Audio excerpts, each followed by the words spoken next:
주요 이슈 마켓 리더에게 들어보겠습니다. 자, 이 시간에 집중하는 시청자분이라면 오늘도 굉장히 즐겁다라고 하실 것 같아요. 왜냐하면 저희가 지난주 금요일에 보험주에 관련해서 이야기를 전해드렸어요. 마법의 세븐틴이라고 혹시 기억하십니까? IFRS 세븐틴이었고 좀 생소해서 이 제도에 대해서 자세하게 알려드리면서 보험주에 분명 훈풍이 될 것이다. 그리고 그날 오셨던 연구원님께서 최선호주로 꼽았던 종목이 한화생명입니다. 그런데 한화생명 오늘장에서 15% 넘는 강세를 좀 보여주고 있고요. IFRS 세븐틴에 대한 이 기대감도 시장 안에는 조금씩 반영이 되고 있다는 평가 나오고 있습니다. 자, 그래서 오늘도 여러분께 도움이 되는 정보를 저희가 열심히 준비해 봤는데요. 지금부터 집중해 주시길 바라겠습니다. 그럼 오늘 주제 무엇인지 화면을 통해서 먼저 만나보시죠. 트렌드 따르는 ETF 투자 전략. 오늘은 ETF 파생 상품에 대해서 조금 더 깊이 있게 이야기 나눠보겠습니다. 함께 하실 분은요. 강송철 유진투자증권의 매경 베스트 애널리스트 모셨습니다. 안녕하세요. 네, 안녕하십니까. 반갑습니다. 자, 오늘 저희가 함께할 이야기 첫 번째로 좀 내용을 풀어볼 텐데요. MSCI 지수부터 이야기를 좀 해보려고 합니다. 2월에 카카오페이가 편입되고 편출된 종목은 따로 없었어요. 그리고 28일에 리밸런싱을 앞두고 있는 상황인데 카카오페이의 주가 흐름만 보면 사실 MSCI에 편입되면서 좋지 않을까 했는데 그렇게 큰 움직임이 없더라고요. 어떻게 보셨어요? 일단 뭐 국내 그런 MSCI 지수라든지 아니면 코스피 200 지수 같은 대표적인 주가 지수들이 몇 개가 있는데 과거에 이제 이런 지수들에 새로 편입이 되는 종목들이 그런 지수 편입 시기에 주가가 좀 올라가는 모습들이 많이 나타났었기 때문에 아직까지도 좀 시장에서 체크해서 보시는 이벤트신 것 같고요. 다만 이제 카카오페이 같은 경우에는 상장한 지가 지금 거의 1년 반 정도 꽤 지났고 상장 시점부터 당시에는 이제 뭐 시가총액이 거의 20조 넘을 정도로 큰 기업이었고 최근에는 뭐 10조 미만으로 줄어들긴 했지만 상장했을 때부터 이런 코스피 200이라든지 MSCI 지수 같은 지수에 편입이 될 거다라는 이슈가 예전부터 좀 꾸준히 있었던 종목이기 때문에 이번에 2월 달에 이제 MSCI 지수에 들어간다라는 발표가 나온 이후에도 주가 반응은 썩 그렇게 예전부터 많이 얘기가 됐었던 부분이기 때문에 썩 그렇게 뭐 크지는 않았던 것 같고요. 저희가 뭐 이런 지수들이 새로 지수에 편입된다 그러면 이제 소위 얘기하는 요 지수들을 따라가는 뭐 ETF 같은 뭐 패시브 상품들이 이 종목을 얼마나 사야 되느냐 이런 것들을 좀 계산을 해보는데요. 카카오페이 같은 경우에는 이번에 지수에 들어가면서 그 카카오페이가 지금도 여전히 뭐 시가총액이 8조 9조 정도 되는 상당히 큰 종목이지만 한 가지 이제 포인트가 뭐냐면 그 중에서 저희가 실제로 사고 팔 수 있는 이 유통되는 주식의 물량 요거는 좀 상당히 작습니다. 전체 주식 중에 한 15%, 16% 정도밖에 안 되거든요. 되네요, 정말.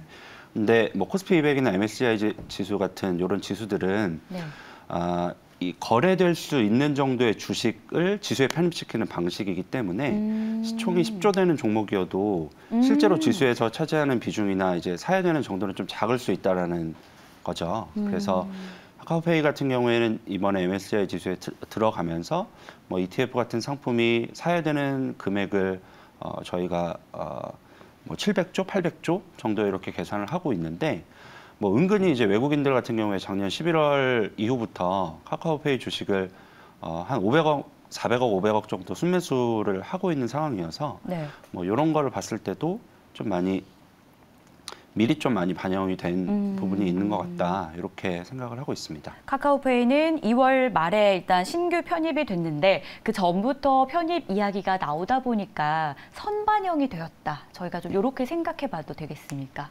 예. 네, 그래서 주가는 이제 편입 이후에도 크게 움직이지 않았던 것으로 저희가 예상해 볼 수 있을 것 같은데요.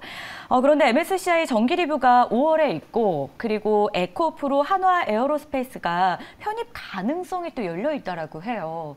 이런 종목들이 이름이 이렇게 부각이 되면 시장 안에서는 관심을 가질 수밖에 없고 주가에 또 어떤 영향을 줄지 이런 것들이 궁금해요. 기본적으로 이제 주가의 영향이 나쁘진 않다 이렇게 말씀을 드릴 수 있을 것 같습니다. 저희가 이제 소위 얘기하는 모멘텀 효과, 뭐 모멘텀이 있는 주식이다, 뭐 이런 말씀을 드리는데요. 이 모멘텀 효과라는 게 사실 실제로 영향이 있다라고 말씀을 드릴 수 있는 부분이 뭐 실적 모멘텀이 있는 종목 아니면 뭐 주가 모멘텀이 있는 종목, 주가가 실제로 이제 올라가면서 좋아지는 종목들, 이런 종목들이 실제로 그 이후에도 뭐 관성이라고 얘기할 수도 있을 것 같은데 그 이후까지도 주가 오름세나 이런 것들이 연장이 되는 모습이 실제로 과거에 보면 나타나는 모습들이 있거든요.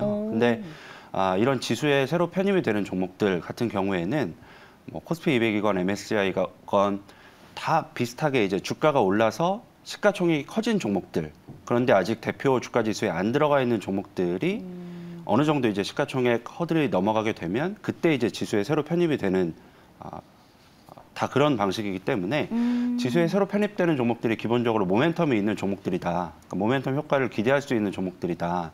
이렇게 첫 번째로 긍정적인 포인트를 한 가지 말씀을 드릴 수 있을 것 같고요. 그러면서 이제 지수에 편입되는 시점에 아까 말씀드렸던 뭐 ETF 같은 상품들이 사야 되는 뭐 패시브 매입 수요 이런 것들이 이제 붙으면서 주가가 이제 좀 올라가는 부분이 있기 때문에 지수 새로 편입되는 종목들이 주가에 긍정적인 영향을 받을 수 있다. 이렇게 그건 말씀을 드릴 수 있을 것 같고요. 다만 이제 조금 어려운 부분은 이거를 뭐 투자가 아니라 뭐 한 달, 두 달 정도의 매매, 트레이딩 관점으로 생각을 하면 요 사야 되는 타이밍을 맞추는 게 점점 좀 어려워지거든요. 그거 사실 되게 중요하지 않을까 싶어요. 이렇게 이미 거론이 됐는데 거론이 된 상황에서 우리가 매매를 해봐도 괜찮을까? 아까 카카오페이 같은 경우도 선반영이 되어서 막상 뚜껑을 열어보고 났을 때는 주가의 흐름이 그렇게 크지 않았다라고 이야기를 해주셨잖아요. 예, 맞습니다. 그래서 방금 저희가 거론했던 에코프로, 뭐 하나에어로스페이스 같은 경우 지금 투자해도 괜찮을 건지. 그러니까 요즘에 저는 이제 말씀드리는 종목이 하나에어로스페이스 같은 종목들인데 뭐 이런 MSCI 지수 편입 관련해서 이번에 2월 달에는 편입이 되지 않았지만 뭐 시가총액이 지금 4조 원 넘어가고 있기 때문에 지수 편입될 수 있는 허들 시가총액이 넘어 있는 상황인 것 같거든요. 그래서 MSCI 지수는 1년에 뭐 4번, 2월 달 다음에 5월, 8월, 11월 이렇게 정기적으로 지수 변경을 하는데 5월이나 8월 시점에는 뭐 지수에 새로 편입이 될 수 있을 것 같다. 이렇게 말씀을 드리고 있고요. 다만 이제 일반 투자자분들이 이 이슈 때문에 이 주식을 보고 좋게 보고 이걸 사야겠다. 이렇게 말씀드리는 건 저는 그걸 보고 이 주식을 사는 거는 좀 안 하시는 게 좋을 것 같다. 이렇게 말씀을 경계한다. 왜 그러냐면 아까 말씀드렸던 것처럼 점점 이제 시장에서 이런 종목들을 미리 예상해서 주가가 좀 미리 많이 올랐다가 뭐 지수 편입 발표가 되고 난 다음 아니면 뭐 편입이 되고 난 다음엔 주가가 빠지는 모습들도 특히 작년, 재작년부터는 좀 많이 나타나고 있거든요. 그래서 일반적인 투자자분들이 요 이슈 관련해서 매매 타이밍을 잡으시는 게 좀 많이 어렵지 않을까라는 생각을 하고 있고요. 뭐 하나에어로스페이스나 에코프로 같은 경우에도 뭐 주식시장이 워낙 빠르시잖아요. 이미 이제 1월, 2월 달에 뭐 증권 업계나 뭐 운용사나 이런 쪽에서는 얘기가 많이 되고 있던 종목들이어서 요 이슈만 가지고 개인 투자자분들이 주식 투자를 하시는 부분은 조금 특히 이제 짧은 기간 동안에 매매를 하실 경우에는 조심하실 필요가 있으실 것 같다. 이렇게 요 지수 편입 이벤트 같은 경우에는 그냥 펀더멘탈이 좋은 기업인데 뭐 요런 지수 편입 이슈도 있다라고 하면 그러면 뭐 요것도 있으니까 좋네. 요 정도 생각하시는 거 정도. 그렇게 생각해 그런 정도로 생각하시면 어떨까라고 말씀을 드리면 좋을 것 같습니다. 네, 정리가 잘 됐어요. 건강한 회사다. 그죠? 뭐 사실 하나에어로스페이스 같은 경우에 뭐 아까 뭐 시총이 커졌으니까 이런 지수에도 들어가는 거다 이렇게 말씀을 드렸었는데 뭐 올해 같은 경우에는 하나에어로스페이스가 들어가 있는 방위산업 업종이나 이런 쪽에 대한 관심도 좀 많이 있으신 편이고 기업의 펀더멘탈 자체도 최근 뭐 1주, 2주 동안에 주가가 조금 더 오르긴 했지만 뭐 올해 증권사들이 예상하는 이익 전망 이 부분은 영업이익이 올해 한 40% 정도 증가할 걸로 컨센서스를 보고 있는데 저희가 소위 얘기하는 밸류에이션 이런 부분은 아직 뭐 12배, 13배 정도 되고 있어서 이익 증가율보다 조금 낮은 상황이거든요. 그래서 그런 부분들을 보면 뭐 굳이 나쁘게 볼 만한 업종이나 종목은 아니기 때문에 그런 상황에서 뭐 이런 이벤트도 있다 정도 생각을 하시면 좋지 않을까 싶습니다. 네, 아주 정리가 잘 됐고요. 이해도 쉬웠던 것 같습니다. 몸풀기는 이렇게 해본 것 같고 본격적으로 ETF에 대해서도 다뤄보려고 합니다. 올해 초 오픈 AI가 개발한 챗 GPT 세계적으로 열풍이었고 국내 시장에서도 KGPT라는 이름으로 정말 많은 곳에서 좀 개발을 하고 앞장서겠다, 선점하겠다 하고 있는 상황입니다. 이와 관련해서 챗 GPT와 AI 열풍에 관련 종목을 담은 ETF들이 있을 것 같아요. 이들의 수익률은 어땠나요? 예. 그러니까 올해부터 연초부터 네. 이제 이런 챗 GPT가 엄청 이슈가 되고 나서 저희한테도 그런 문의를 주시더라고요. 그러니까 뭐 개별 종목도 있지만 이런 챗 GPT나 상품이 아니면 있는지. AI 산업에 투자하는 ETF가 있는지 이런 문의가 간간히 좀 들어오고 있고요. 그래서 저도 이제 다시 찾아봤는데 국내에는 이것 관련해서 그러니까 AI 산업에 투자하는 ETF 상품이 작년 8월 달에 하나 상장을 했습니다. 예, 그래서 지금 AI 산업에 투자하는 ETF는 국내에 상장되어 있는 상품은 제가 알기로는 상품이 한 개 있는 것 같고요. 작년 8월 달에 이제 한화자산 운용에서 하시는 아리랑 ETF에서 아리랑 글로벌 인공지능 산업이라고 해서 ETF를 하나 출시를 하셨는데요. 주가는 뭐 나쁘지 않은 편입니다. 최근 3개월이나 한 달 정도를 놓고 보면 ETF 가격이 한 10%, 15% 정도 올랐더라고요. 네. 예, 그래서 주가는 나쁘지 않은 편이다라고 말씀드릴 수 있을 것 같고, 국내에는 상품이 하나 있는데, 뭐 요즘엔 뭐 해외 주식이나 해외 ETF도 많이 거래를 하시니까요. 미국에 상장되어 있는 상품을 보면 상품이 몇 개 조금 더 있는 편이고요. 네. 국내에서도 좀 가장 많이 얘기하시는 상품은 이제 보츠라고 해서 보츠. 글로벌 이제 로보틱스 AI 산업 ETF라는 상품이 미국에 하나 상장이 되어 있는데 AI 관련한 기업들이나 아니면 로봇 쪽에 투자하는 기업들 이제 두 가지 테마를 같이 어울러서 투자하는 상품이라고 말씀을 드릴 수 있을 것 같고 뭐 이것 이외에 뭐 이제 저희는 이제 ETF를 보통 티커라고 해서 네. 그냥 종목명이라고 생각하실 수 있는 건데 티커로 주로 말씀을 드리는데요. 뭐 그 THNQ 같은 상품이나 뭐 ROBT 같은 상품, 미국 시장에는 한 두세 개, 세네 개 정도 ETF가 상장이 돼 있다라고 말씀을 드릴 수 있을 것 같고, 이런 상품들이 그런데 국내에 상장되어 있는 한 개 ETF도 국내 기업은 아니고 다 해외 기업에 투자하는 ETF들입니다. 그래서 이런 AI ETF들이 아직까지는 뭐 그 담겨져 있는 국내 기업은 없다 이렇게 말씀을 드릴 수 있을 것 같고, 말씀드렸던 ETF들 같은 경우에는 지금 연초 이후에 전부 한 10%, 15% 약간 안 되는 정도 주가가 올라가고 올해 있어서 들어서요? 예. 그래서 전체 시장 뭐 코스피나 아니면 S&P 500 지수보다 수익률이 조금 더 좋은 모습을 보이고 있다. 정말 좋네요. 이렇게 보실 수 있을 것 같습니다. 일단 ETF 자체가 여러 종목을 한 번에 좀 담을 수 있다라는 장점을 일반 투자자들이 가장 많이 생각하게 되는 것 같아요. 그래서 AI와 챗 GPT 열풍에 국내 ETF들도 공통적으로 담고 있는 주요 기업들이 좀 있지 않을까 싶은데 어떤 기업이 있을지 궁금합니다. 예. 이제 국내 주식 투자하시는 분들은 이제 국내 AI 관련한 기업들이나 이런 쪽에 훨씬 관심이 많으실 텐데 그쪽에도 관심이 많이 있으실 텐데 잠깐 이제 말씀드렸던 것처럼 이런 AI나 이런 ETF에는 아직까지는 국내 기업이 들어가 있는 상품은 없고요. 해외 기업 중에서 요 한 가지를 좀 기억을 해주시면 좋을 것 같은데요. 이제 최근 몇 년 동안 ETF 투자를 일반 투자자분들도 상당히 많이 하고 계시고 작년이나 재작년 같은 경우에는 이제 잠깐 말씀해 주신 테마형 ETF라고 해서 뭐 특정한 테마나 산업에 집중적으로 투자하는 ETF 가장 많이 투자하시는 건 뭐 전기차 ETF라든지 아니면 뭐 클린 에너지 ETF라든지 뭐 우라늄 ETF라든지 이런 상품들도 많이 투자를 ETF 통해서 하실 텐데요. 그런데 이제 이런 ETF들이 어떤 기업을 담고 있느냐 잠깐 이제 질문을 주신 것 관련해서 이런 상품들이 가장 많이 담고 있는 기업이나 뭐 주식 이런 거를 체크해서 보시는 게 상당히 좀 중요한 부분이다라는 말씀을 하나 드리면 좋을 것 같습니다. 왜냐하면 이런 산업이나 테마 ETF들 같은 경우에 가장 많이 투자하고 있는 기업들, 뭐 전기차 ETF 같으면 테슬라를 가장 많이 담고 있다. 그리고 조금 생소하실 수 있으시겠지만 뭐 글로벌에서 이제 리튬 채굴을 가장 많이 하는 뭐 미국의 앨버말이라는 회사를 가장 많이 담고 있다. 이런 식으로 가장 대표적으로 많이 담고 있는 기업들이 그 산업이나 테마를 주도하는 어떤 대표적인 주도 기업인 경우가 많이 있거든요. 그래서 특히 주식 ETF 투자하실 때 이 ETF가 어떤 기업을 가장 많이 담고 있나라는 부분을 한번 체크해서 보시면 좋으실 것 같고요.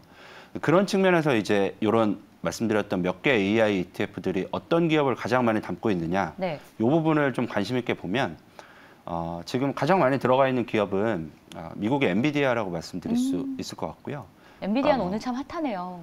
예. 하필 이제 또 오늘 실적 발표했는데 실적이 또 좋게 나와서 너무 좋게 나와서 또 국내에도 훈풍이 분다 뭐 이러는데 뭐 영향을 좀 많이 미치고 있는데 아까 말씀드렸던 국내 이제 아리랑 글로벌 인공지능 ETF나 아니면 해외 ETF 중에서 국내에도 많이 언급이 되는 뭐 보츠나 말씀드렸던 몇 개 상품들 같은 경우에 이제 가장 많이 담고 있는 종목을 이렇게 뜯어서 보면 뭐 엔비디아가 일단 비중을 가장 많이 들고 있는 것 같고요. 독보적입니까, 엔비디아가?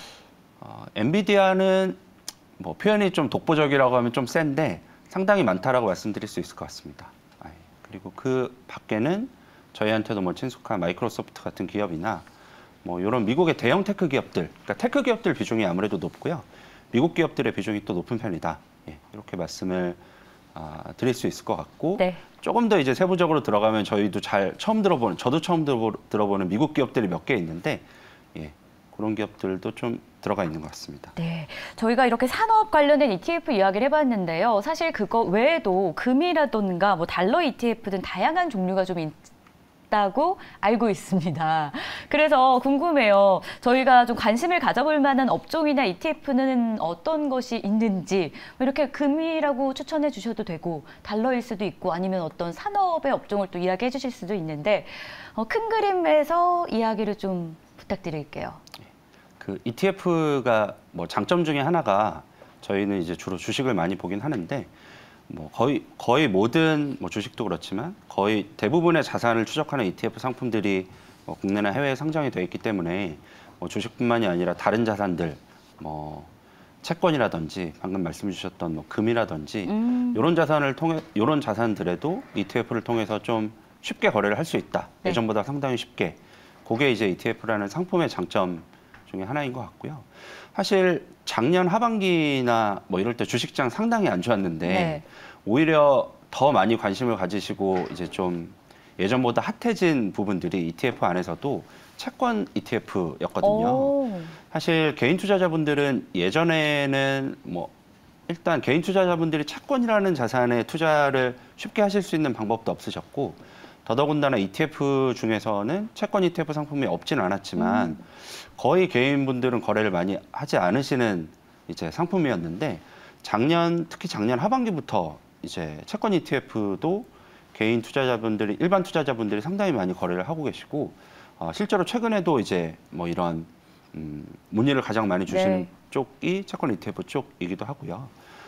뭐 채권이라든지 아니면 금이라든지 이런 자산들을 올해 ETF를 통해서 관심을 가져보실 만할 것 같습니다. 사실 그렇다면 말씀 끊어서 죄송합니다. 아닙니다. 금 얘기하셔서 궁금했어요. 그렇다면 금 ETF 뭐 이런 거 투자할 때 중장기 관점에서 괜찮습니까? O, X로 대답해 주신다면? O라고 말씀드릴 수 있을 것 같고요. 중장기까지도 괜찮다. 알겠습니다. 근데 이제 저희 뭐 소위 얘기하는 금이 엄청 좋을 것 같으니까 금에 내가 가지고 있는 투자 자산을 전부 투자해야겠다. 요거는 좀 위험하겠죠. 요건 좀 성격이 안 맞는 자산인 것 같고요. 저희가 뭐 내가 100을 금융시장에 투자한다, 아니면 뭐 1000을 투자한다라고 투자를 하시면 투자하시는 금액의 일정 부분을 금이나 뭐 채권 같은 자산에 투자를 하시는 게 중장기적으로 봐도 좋을 것 같습니다.